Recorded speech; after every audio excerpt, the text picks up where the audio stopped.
What a lovely way to start. Okay, let's go back. Also, quick glance. The secret to success: be greedy when others are fearful, and be fearful when others are greedy. What is the other though? It's you.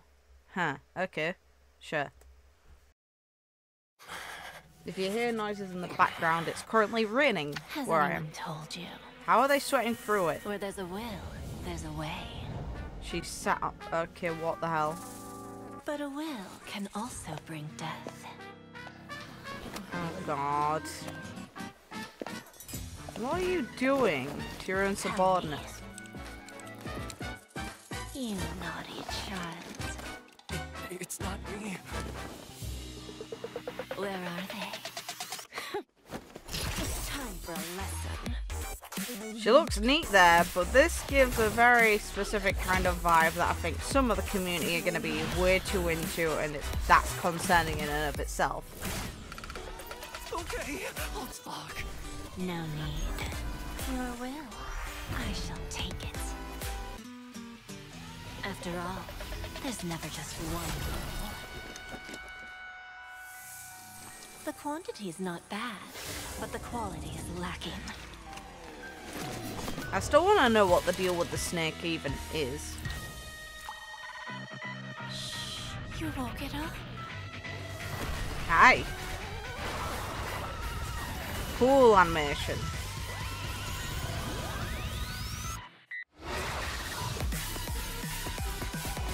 The music is neat. Okay, caged heart, sure. So it's your desires cause you to be shackled.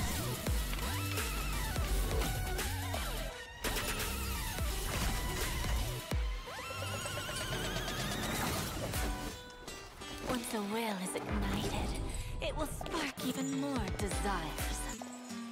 Too bad, the farce is over. And all that's left are the ashes of greed. Interesting.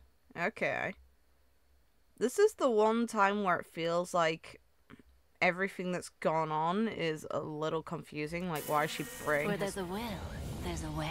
Oh, they don't even include the subs. But a will can also bring death.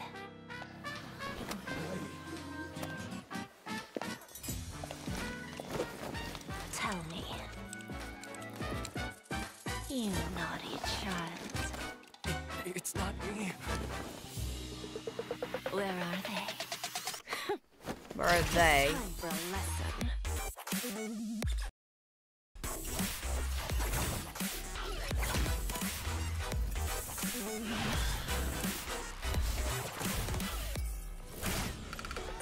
Okay, I'll talk.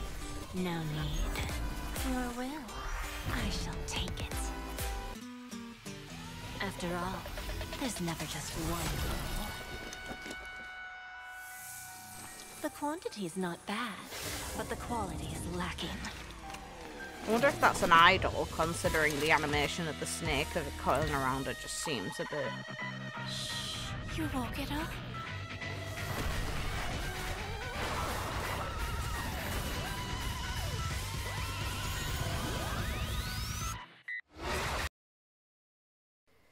Either way, I'm really hoping that something to do with it alludes to why she ended up this way, what's going on with...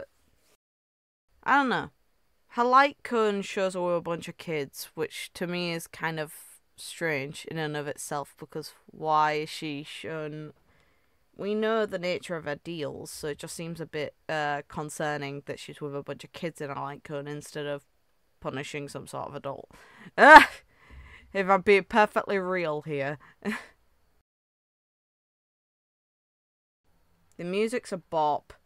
She has a lot of intrigue behind her, but I don't feel like this gave us much information, if any at all, about this woman, which is kind of a shame, because usually I'd say that we get something new out of most trailers. There's not all, of course.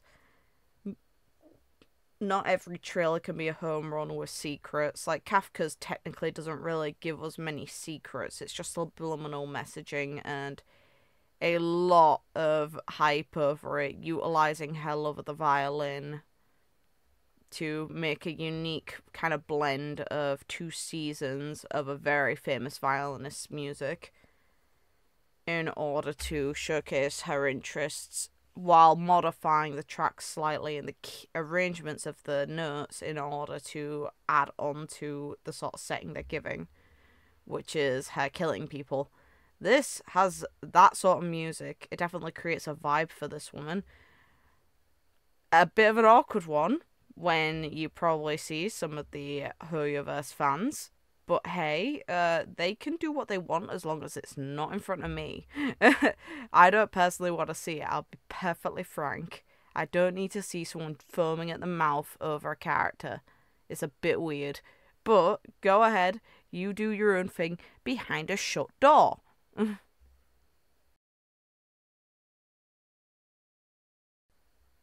Yeah, I don't know. It's weird to see how she is towards these men versus how she is towards Topaz. Topaz seems to get the inherently good side of this woman. Meanwhile, all of these men do not at all. One of them's used as a chair. Don't know why. Don't know how that benefits her. Is it to like force them into submission? Is it to reaffirm her own position? Otherwise, I don't get why. I don't get the purpose. She's got sweet animations, I'll tell you that. I want to know what the deal with the snake is. I know that the snake is synonymous with free will and greed of humanity. But it doesn't mean that her having it necessarily is a positive thing. And then we see the chains on the heart, which is obviously symbolic. And it's definitely symbolic of what happens as a result of deals with this woman. Your desires get you shackled. She captivates you by using the things that you desperately yearn for in your heart, which is fair play. It works. The thing is, though, we don't know what she's ultimately seeking in the end, which is the reason why she makes these deals still. They haven't alluded to that. And she already admitted in the story that the Stonehearts have something that money cannot get them. So it's basically an unending pit for them, what their desires are, which is what binds them together. They don't have the sense of camaraderie as the Stellaron Hunters, which is very funny that they make a point of that. It's just that they share an interest in making the IPC get what they want in the end. Great. I'm fine with that. I have no issues with that. Just, I don't know. I guess a part of me was hoping that we'd get some sort of hint towards what she actually wants, but maybe that's something for a story. It's like we haven't had a companion mission for a fair bit of time. Eventually we'll probably get another one of those. Don't know if it's next patch, considering we see March. We're essentially going to be getting a March 7th vault and an introduction to members of other Xianzhou ships. We know which world is our next destination, but we've got no preview as to any of the characters involved in that mess yet. It's going to be interesting, based on the sounds of it. It's ancient Greece or Rome based, which is nice, but not the point. Either way, best of luck to people bringing this woman home. I'm not. I've got saving to do. Next patch we've got the lovely Fox, who, depending on what he does, depends on if I have to get him, because Acheron.